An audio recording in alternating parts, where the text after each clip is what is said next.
प्रयागराज में माघ मेले के दौरान शंकराचार्य स्वामी अभिमुक्तेश्वरानंद और मेला प्रशासन के बीच तनाव अब 7वें दिन भी खत्म नहीं हुआ है। शिविर के बाहर हुए हंगामे के बाद पहली बार अब शंकराचार्य ने खुलकर अपनी बात रखी है और सीधे तौर पर इसे साजिश करार दिया है। दरअसल शिविर के बाहर भीड़ इकट्ठा हो गई थी और आरोप है कि हाथ में भगवा झंडा और डंडे लाठी लेकर आए थे। साथ ही आई लव बुलडोजर बाबा के नारे भी लगा रहे थे।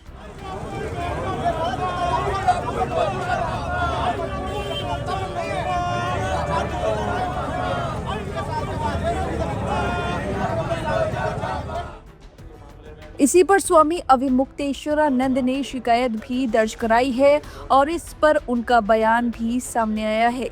उनका कहना है उन पर हमला सिर्फ इसलिए किया गया क्योंकि वे खुलकर गौ रक्षा और मंदिरों के मुद्दे उठा रहे हैं। उन्होंने कहा, मैं अब इनकी आंखों में खटकने लगा हूँ। मुझे डराने की कोशिश की जा रही है, लेकिन जितना दबाव डाला जाएगा मैं उतनी ही मजबूती से खड़ा रहूंगा। दरअसल शनिवार रात कट्टर सनातनी सेना नाम के संगठन से जुड़े करीब 8 से 10 युवक भगवा झंडे लेकर शिविर के बाहर पहुंचे थे। आरोप है कि ये लोग आई लव बुलडोजर बाबा और योगी जिंदाबाद के नारे लगाते हुए जबरन अंदर घुसने की कोशिश कर रहे थे। इस दौरान शंकराचार्य के शिष्यों के साथ धक्का मुक्की भी हुई और करीब 15 मिनट तक माहौल पूरी तरह तनावपूर्ण रहा। बताया जा रहा है कि इस समूह का नेतृत्व सचिन सिंह नाम का युवक कर रहा था। हालात बिगड़ते देख शंकराचार्य के शिष्यों ने तुरंत शिविर को चारों ओर से घेर लिया और अंदर जाने वाले सभी रास्ते बंद कर दिए गए। शिविर प्रभारी ने पुलिस थाने में शिकायत दर्ज कराते हुए आरोप लगाया है कि कुछ असामाजिक तत्व लाठी डंडे और झंडे लेकर आए थे। उनका इरादा साफ तौर पर हिंसा करने का था। सेवकों ने किसी तरह उन्हें बाहर निकाला, लेकिन स्थिति इतनी गंभीर थी कि किसी बड़ी अनहोनी से इनकार नहीं किया जा सकता था। अब शंकराचार्य के शिविर की सुरक्षा को लेकर गंभीर सवाल खड़े हो गए हैं और प्रशासन से कड़ी सुरक्षा व्यवस्था की मांग की जा रही है। मामला सिर्फ हंगामे तक सीमित नहीं, बल्कि अब सीधे तौर पर साधु संतों की सुरक्षा और अभिव्यक्ति की आज़ादी से जुड़ता दिख रहा है। अब इस पूरे मामले पर उत्तर प्रदेश के कांग्रेस अध्यक्ष अजय राय ने अपनी राय रखी है। जरा सुनिए उन्होंने क्या कुछ कहा। बटकों की शिखा पकड़कर खींचते हो, बटकों को शिखा पकड़कर मारते हो, ब्राह्मण समाज के बच्चों के जो वेद पाठी हैं उनका शिखा पकड़कर आप जूते से मारते हो। अपना काम बदलिए, शंकराचार्य से माफी मांगे जाकर योगी आदित्यनाथ। ये जब तक काम नहीं बदलेंगे तब तक इनका कोई कल जनता समझ चुकी है कि सबसे बड़े कालनेमी कौन है, भाजपा के लोग और खुद योगी आदित्यनाथ सबसे बड़े कालनेमी। जाकर नहीं, कल जाकर वहाँ माफी मांगे, महाराज जी के चरण पकड़कर माफी मांगे और जैसे जूते से मारा जिन बच्चों को, उनके पांव पकड़े, चरण पकड़े योगी आदित्यनाथ, जाके उनसे माफी मांगे।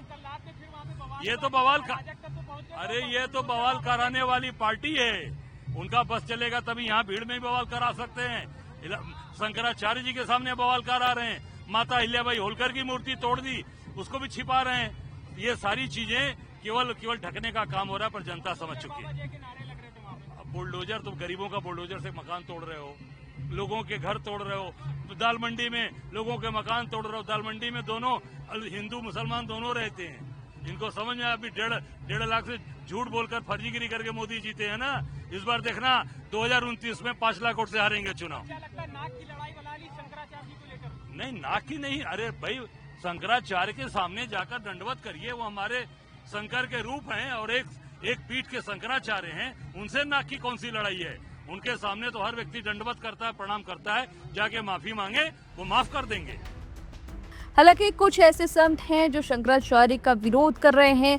इसी में है स्वामी अधोषानंद, जिन्होंने स्वामी अभिमुक्तेश्वरानंद का विरोध किया है। जरा सुनिए उन्होंने क्या कुछ कहा। माघ मेले में पिछले दिनों जो हुआ है, ये बहुत अनुचित बात हुई है और मैं ये कहना चाहता हूं कि जिनको यहाँ नहाना नहीं है वो यहाँ आते क्यों हैं, और गंगा नहाने के लिए पालकी में, ऊंट में, हाथी में, घोड़ा में, गधा पर, खच्चर में बैठने की कोई परंपरा नहीं है। और ये याद रखना चाहिए कि ये माघ मेला में करोड़ों करोड़ों लोग आ रहे हैं। उन श्रद्धालुओं के जीवन की सुरक्षा और मेला के मान सम्मान के लिए सब व्यवस्था प्रशासन की ओर से की गई है। तो जितना प्रशासन जिम्मेदार है मेला को अच्छे से संचालित करने के लिए, उतने ही ज्यादा जिम्मेदार हर श्रद्धालु और धर्मगुरु भी हैं। और खासकर धर्मगुरुओं को तो इस बात का खास ख्याल रखना चाहिए। तो जब वहाँ भीड़ का क्षेत्र है, वहाँ तिल रखने की जगह नहीं है, नहाने के लिए बार बार अनाउंस किया जा रहा है घाट खाली करें, जब पैदल चलने की जगह नहीं है, तो वहाँ पर ये हाथी, घोड़ा, ऊंट, खच्चर और पालकी में जाने का एक नया प्रपंच क्यों रचा गया। और रही बात योगी जी के मामले में, जो बातें कही गई हैं वो बहुत कष्टदायी और निंदनीय है। मैं उसकी निंदा करता हूं। ये अपनी मर्यादा का उल्लंघन किसी भी को नहीं करना चाहिए, खासकर संत को। शब्द की मर्यादा क्या से क्या कर देती है। महाभारत एक शब्द की भूल के कारण हुई थी। योगी जी एक सच्चे योगी हैं और जब से वो सत्ता में आए हैं तब से सनातन का मान सम्मान बढ़ा है, माघ मेला और कुंभ मेला की गरिमा बढ़ी है, और जिसका संदेश पूरी दुनिया में सनातन को बहुत ऊंचाई पर ले गया है। तो अनर्गल शब्द उच्चारण करना, जिनको मैं कैमरे पर नहीं बोलना चाहता, बोला नहीं जा सकता, बोलना भी नहीं चाहिए, ये बिल्कुल निंदनीय कार्य है। और ऐसी विभत्स बातें जिनको यहाँ करनी है उसके लिए ये उपयुक्त जगह नहीं है। उन्हें ये याद भी करना चाहिए, जो अपने आप को धर्म गुरु कहते हैं, उनको ये बात भी याद रहना चाहिए कि ये धर्म का सबसे बड़ा दरबार है, ये तीर्थराज प्रयाग है। यहाँ अपना अहंकार दिखाने कोई नहीं आता। ऊंट, घोड़ा, पालकी कहीं और दिखाओ, यहाँ पर तो आना है तो एक भक्त की हैसियत से आओ। और यहाँ महाराज भरत ने भी मांगा, राम जी ने और सीता जी ने भी मांगा, और हमेशा से तीर्थराज प्रयाग चार पदार्थ बड़ा भंडारू, पुण्य प्रदेश देश अतिचारू। जो जिस कामना से यहाँ आएगा उसकी मनोकामना पूर्ण होगी, लेकिन उसको यहाँ नतमस्तक होकर के आना पड़ेगा। जो अहंकार का प्रदर्शन करने यहाँ आते हैं उनके लिए जगह ठीक नहीं है, और इससे श्रद्धालुओं की श्रद्धा को फर्क पड़ता है। देश और दुनिया में सनातन की जो बढ़ रही साख है, लहराती हुई ध्वजा पताका है, जो कि योगी और मोदी के प्रशासन में बहुत ऊंचाइयों में गई है, तो उसमें ये लोग बट्टा लगाने का कार्य न करें।